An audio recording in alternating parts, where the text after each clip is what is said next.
Hello, my friends. Welcome back. Simona Cochi. I'm delighted to introduce you very quickly to the USA Pavilion at Biennale Venezia Architettura 2025, curated by Carlo Ratti, and we are absolutely delighted to have, as usual, as every year they do, the American Pavilion. Porch, an architecture of generosity, is the title and the themes they brought here in Italy, and it's a way to reimagine the American porch as a cultural stage. Let's say this, that the porch is one of the most renewed, iconic place in which Americans they love to spend their time hanging out, working, chilling out with friends, and so on. And they envision a new way of interpreting this place. So once it was a domestic threshold, and the porch now becomes a symbol of openness, hospitality, and democratic exchange. The pavilion is alive and absolutely participatory, not a static exhibitions. It has been constructed with prefabricated wood and Venetian rammed earth, and it merges tradition with innovation.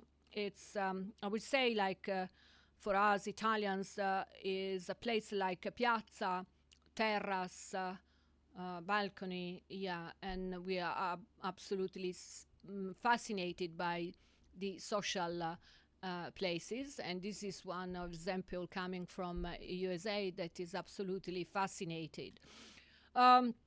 They features over 50 projects selected via open calls, reflecting diverse American voices, and the project spans from community-driven initiatives to experimental design, forming a try to put together a mosaic of perspective on this theme.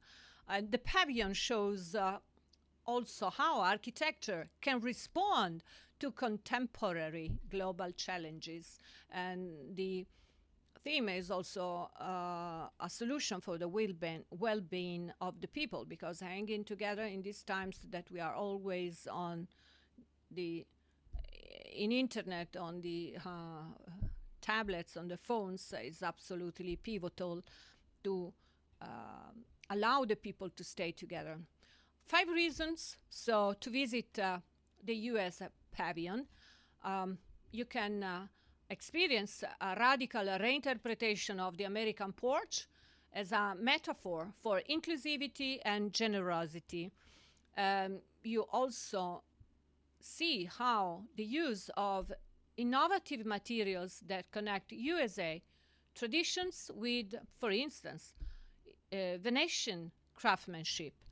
And also you can see 50 diverse projects that amplify the different perspective coming from across the United States.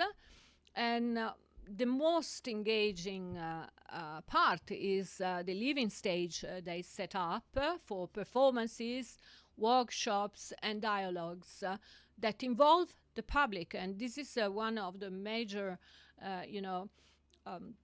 aspects that the pavilions needs to develop to try to engage people, and so that they can also understand much better all the features and the vision of each project. They also brought to the table the major topics that are how to deal with sustainability, openness, and collective intelligence. This is some of the features of Carlo Ratti, the curator of Biennale Architettura this year.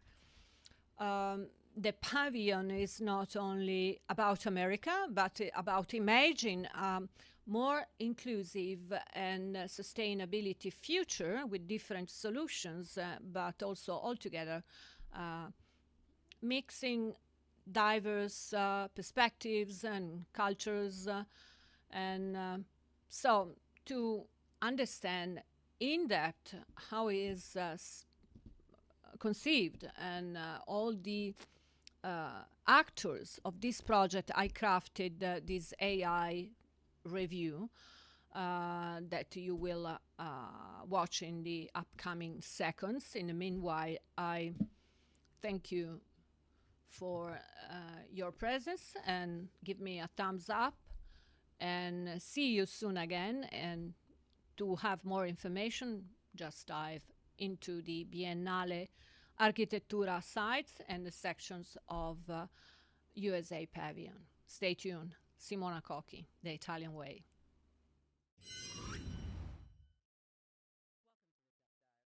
We're jumping into the US Pavilion at the 2025 Venice Architecture Biennale. Yes, a really interesting choice this year. Definitely. Focusing on the porch, which sounds maybe simple, but there's a lot there.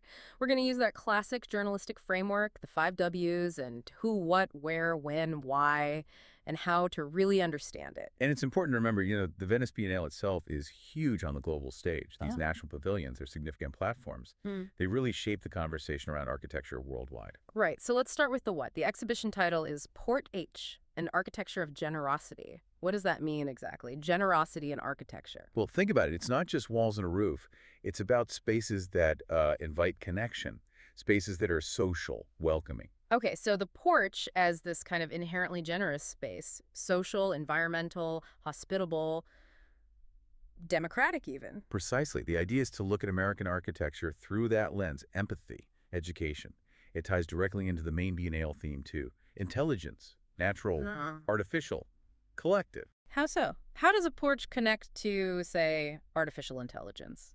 It's about the collective aspect, mostly. And the natural, too. Think climate, shade, airflow. Yeah. But fundamentally, it's showcasing how a relatively simple architectural form fosters shared experience, which is a kind of collective intelligence, especially maybe in contrast to our digital lives. Yeah. It addresses contemporary challenges. Interesting. Okay, so who put this all together? Who's behind Porch? It's a collaboration. Yeah. Co-commissioned by the Fay Jones School of Architecture and Design at the University of Arkansas, Design Connects, and the Crystal Bridges Museum of American Art. And the key people? Peter McKeith, Susan Chin, and Rod Bigelow are leading the charge. Yeah. But the curatorial design team is where it gets really diverse. Oh, yeah. You've got architect Marlon Blackwell, industrial designer Stephen Burks, landscape architects Julie Bargman and Amara Rockcastle, and Jonathan Bolkins handling the interior exhibition design. Wow, that is diverse. An industrial designer, landscape architects. How does a group like that even approach something like the American porch cohesively? Doesn't it risk becoming fragmented? That's actually its strength, I think. It forces a broader perspective. Burks, for example, thinks about use, about the human interaction, not just form. Bargman and Rockcastle bring the connection to the outdoors, the landscape. Mm-hmm. It pushes beyond just a building element. I see. So it enriches the concept. Makes sense. Wow. Okay, where is this happening? The physical space.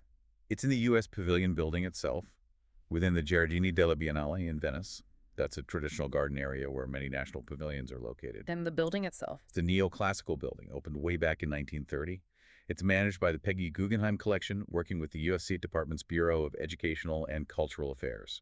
So a very established, almost formal setting for an exhibition about something as, well, everyday as a porch. Exactly. That contrast is part of the dialogue, I think. Past and present, formal and informal. Okay. When can people see this? The Biennale itself runs from May 10th to November 23rd, 2025. The press previews were just May 8th and 9th. And they have special events too, right? These porch fests. Yes, 4 weekends spread throughout the run. May 9-11, July 4 to 6, appropriately enough, August 30, September 1, and then closing out November 21, 23. Spreading them out like that keeps the engagement going, I suppose. Exactly. It makes the pavilion a dynamic space, not just a static display. It allows for ongoing programming, discussions, performances, that kind of thing. Which leads us nicely to why. Why this theme? Why the porch now? The stated purpose is really about offering a positive, productive view of American architecture, focusing on public engagement, building for the common good, cultural exchange. And the porch embodies that. Connection, belonging, shared experience. That's the argument. It taps into something quite universal, that feeling of a threshold space that's both private and public, a space for connection. And, the visitor numbers seem to back that up. They mentioned over 45,000 visitors by July 1st. Wow, okay, so it's resonant. It seems to be. It's positioning the porch as a kind of model for generosity in public life, which feels relevant right now. So finally, how did they bring this concept to life? How did they execute it? Well, they actually transformed the pavilion by adding a new temporary porch structure. It uses prefabricated mass timber, very contemporary, sustainable, but also Venetian rammed earth, which connects it to the local context. Interesting mix. And inside? Inside, you have the 54 projects selected through a national open call, plus a display on the history of the porch, and something called Porch, a library, for quieter reflection. And of course, the Porch Fests activate the space. And what happens after November? Does it all just disappear? No, and this is key to the generosity theme. Selected parts of the temporary porch will be disassembled and reused Reused how? as educational installations in Italian schools. So the project has this afterlife, extending its educational mission beyond the Biennale itself. That really does embody the whole generosity idea, doesn't it? Giving back in a tangible way. Absolutely. It's a strong, practical demonstration of the core concept. So wrapping this up, the U.S. Pavilion's Porch exhibition seems to be a really thoughtful exploration of how architecture, even seemingly simple forms, can foster generosity and connection. It's about designing spaces that intentionally bring people together. It really is. And that leaves us with a thought for you, our listener. Take a moment to consider your own environment. Where are the porches in your daily life? Maybe it's not a literal porch, but a shared space, a bench, somewhere you pause and connect, however briefly. Where do you see architecture embodying that same spirit of generosity and community? Something to think about. This review was researched and produced by a cultural digital journalist and media strategist, founder of the Italian Way. With international recognition and collaborations with leading cultural institutions, she brings authoritative insight and expertise to the contents of this review.